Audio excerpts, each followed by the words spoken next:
กรณีรถแต่งมีการนำไปโหลดเตี้ยลงแม็กวางเครื่องใหม่หรือเปลี่ยนท่อเสียงดังเฮดเดอร์หลายคนแค่มองว่าเวลาโดนตำรวจจับบอกเฮ้ยปรับแล้วจบแต่บางกรณีนะครับศาลมีการสั่งให้ลิฟต์ตกเข้าหลวงเลยแล้วกรณีไหนที่ศาลสั่งลิฟต์ไม่ลิฟต์ดูกันดีๆในเรื่องการแต่งรถนะครับก็ปกติเจอกันบ่อยชอบนำไปโหลดไปยกสูงนะฮะบางคนก็ลงแม็กลงเครื่องเสียง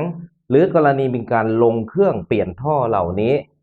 ทีนี้เวลาเราโดนตำรวจจับหลายคนรู้บอกเฮ้ยไม่รู้จริงเว้ยเวลาตำรวจจับไปจะโดนข้อหาอะไรโทษหนักไหมจะลิฟอุปกรณ์เราไหมหรือหนักเข้าไปลิฟรถเราไหมหลายคนไม่รู้จริงในเรื่องนี้ถ้าเราจะมาศึกษาให้มันชัดแจ้งนะฮะเราต้องมาดูในเรื่องของการแต่งรถก่อนการแต่งรถนะฮะกฎหมายมีการกำหนดไว้ใน2กฎหมายที่สั่งห้ามไว้ค่อนข้างแรงเลยนะฮะ เป็นกฎหมายเกี่ยวกับรถยนต์เขาเรียกว่าพรบรถยนต์2522ซึ่งในมาตรา12นะฮะเขามีการกำหนดเกี่ยวกับเรื่องรถไว้มันจะมี2ประเภทแรกคือรถแต่งประเภท2คือรถดัดแปลงรถแต่งจะมีการกำหนดไว้ในพรบรถยนต์มาตรา12นะฮะที่เขากำหนดว่ารถใดจดทะเบียนแล้วหากปรากฏภายหลังว่ามีส่วนควบไม่ครบตามกฎกระทรวงหรือมีการเพิ่มเติมสิ่งใดเข้าไปอาจก่อให้เกิดอันตรายห้ามไม่ให้ผู้นั้นใช้รถจนกว่าจะมีอุปกรณ์ครบถ้วนส่วนรถดัดแปลงนะมีการกำหนดไว้ในมาตรา14เขากำหนดไว้ว่ารถใดซึ่งจดทะเบียนแล้วนะครับห้ามไม่ให้มีการเปลี่ยนแปลงแก้ไขตัวรถหรือส่วนอื่นใดให้ผิดไปจากรายการที่จดทะเบียนไว้เว้นแต่มีการนำไปให้นายทะเบียนตรวจสภาพซึ่งใน2กรณีนี้นะถ้าเกิดว่ามีการตรวจพบก็จะมีโทษปรับตามมาตรา60คือปรับไม่เกิน 2,000 บาทจริงแค่โทษปรับนะฮะในตรงนี้ก็จะประเภทว่าแต่งรถนะก็จะมีพวกอุปกรณ์ไม่ครบตามมาตรา12นะส่วนควบไม่ครบก็ไม่มีกระจกมองหลังไม่มีบังโคลนท่อไอเสียไม่มีมอกหรือป้ายทะเบียนหรือมีไฟหลากสีเขาเรียกว่ามีไม่ครบหรือเพิ่มเติมสิ่งใดเข้าไปนะฮะไอ้พวกไปแขวนตุ๊กตาใส่ป้ายทะเบียนตรงนี้ก็อาจจะผิดได้เหมือนกันส่วนในเรื่องของการดัดแปลงสภาพรถนะมันก็จะมีการนำอุปกรณ์เข้าไปแก้ไขเปลี่ยนแปลงให้ผิดไปจากรายการที่จดทะเบียนนะประเภทว่ามีการต่อโครงหลังคาเปลี่ยนโชคระบบยกสูงตัดแนบโลดแนบนะหรือเป็นการวางเครื่องใหม่โดยไม่มีการนำไปจดทะเบียนหรือประเภทเปลี่ยนฝากระโปรงนะฝาท้ายประเภทวิวยกของอะไรเหล่านี้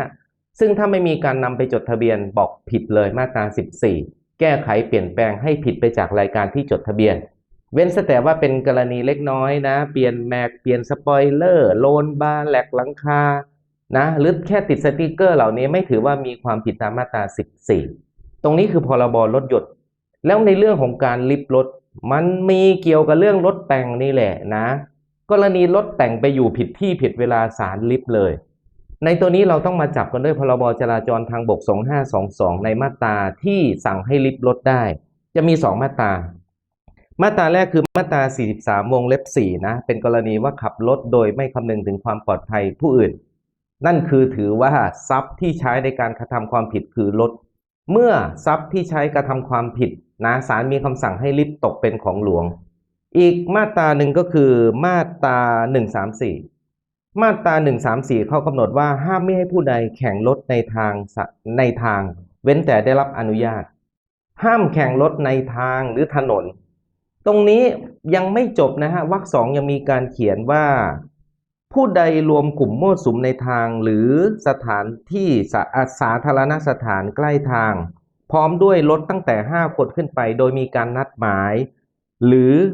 นัดหมายเพื่อทำการแข่งหรือรถที่ใช้รวมกลุ่มหรือมั่วสุมมีการดัดแปลงหรือปรับแต่งให้มีสภาพไม่ถูกต้องตามมาตรา6หรือมาตรา10ทวิ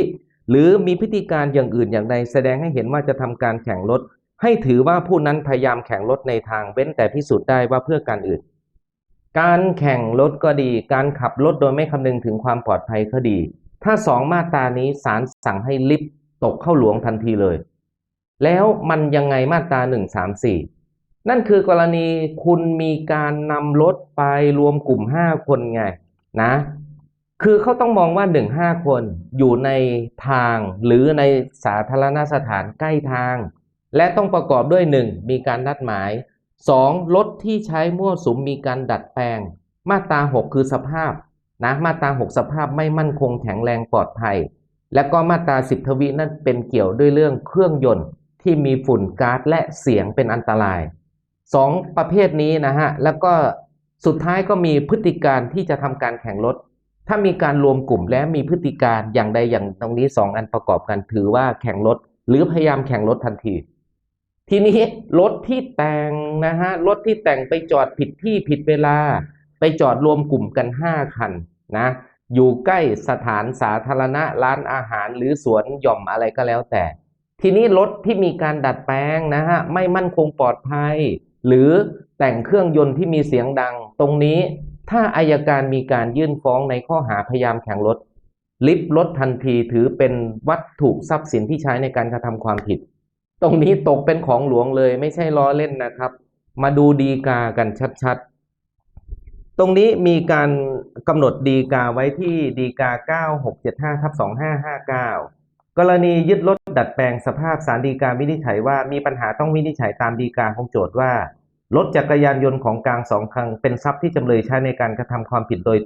ยตรงอันพึงลิฟตามประมวลกฎหมายอาญามาตรา 33 วงเล็บ 1 หรือไม่เห็นว่าคดีนี้โจทก์บรรยายฟ้องว่าจำเลยได้ดัดแปลงหรือเปลี่ยนแปลงสภาพรถจักรยานยนต์ทั้ง2 คันคือรถจักรยานยนต์หมายเลขทะเบียน1กไก่คระฆังสระบุรี5455และรถจักรยานยนต์ไม่ติดแผ่นป้ายทะเบียนหมายเลขตัวถัง4490418897โดยทำชิ้นส่วนพิเศษหรืออุปกรณ์สำหรับรถจักรยานยนต์ให้ผิดแผกแตกต่างไปจากการเดิมเพื่อนำไปสู่การแข่งรถจักรยานยนต์ในทางเมื่อจำเลยให้การรับสารภาพข้อเท็จจริงจึงต้องรับฟังตามฟ้องว่าจำเลยดัดแปลงหรือเปลี่ยนแปลงสภาพรถจักรยานยนต์ของกลางเพื่อนำไปสู่การแข่งรถจักรยานยนต์ในทางรถจักรยานยนต์ของกลางจึงเป็นทรัพย์ที่ใช้ในการกระทำความผิดฐานส่งเสริมหรือสนับสนุนให้มีการแข่งรถจักรยานยนต์ในทางโดยตรงซึ่งศาลมีอำนาจให้ลิฟได้ตามประมวลกฎหมายอาญามาตรา 33 วงเล็บ 1การที่ศาลอุทธรณ์ภาค 1ฟังว่าเมื่อไม่ปรากฏว่ามีการนำรถจักรยานยนต์ของกลางไปแข่งจึงไม่ใช่รถที่จำเลยใช้ในการกระทำความผิดโดยตรงนั้นเป็นการฟังข้อเท็จจริงที่ผิดไปจากคำรับสารภาพของจำเลยศาลอุทธรณ์ภาค 1ไม่ลิฟรถนั้นศาลฎีกาไม่เห็นพ้องด้วยเห็นไหมถ้ากรณีว่ารถแต่งรถดัดแปลงมีการนำไปจอดรวมกัน5 คันร้านอาหารสวนสาธารณะแล้วรถคุณที่มีสภาพดังกล่าว1ไม่มั่นคงปลอดภัย2เครื่องเสียงดังนะจะมองดูว่าเป็นการพยายามแข่งรถเมื่อเป็นการพยายามแข่งรถถือว่าเป็นทรัพย์ที่มีไว้นะฮะเป็นความผิดที่ใช้ในการกระทำความผิดศาลจะสั่งให้ลิฟได้ทันทีเลยดังนั้นต่อไปจะแต่งรถบอกให้อย่าไปจอดรวมไว้ในสถานที่น่าสงสัยไม่งั้นอาจจะโดนลิฟได้ไม่ใช่แค่ปรับอย่างเดียว